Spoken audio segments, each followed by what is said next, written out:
ចិត្តជុំនឹកបងយំរាល់ដងព្រោះនឹកបងខ្លាំងពេកដឹងរួចហើយថាពួកយើងបានតែភ្នែកស្រីនៅចំណាំ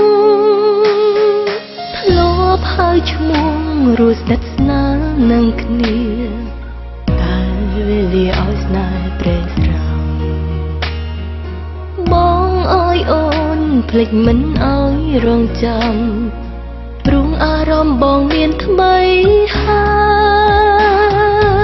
យមានតែពេលគេលួងតើបអាចភ្លេចបងភ្លេចនៅរឿងរ៉ាវកន្លង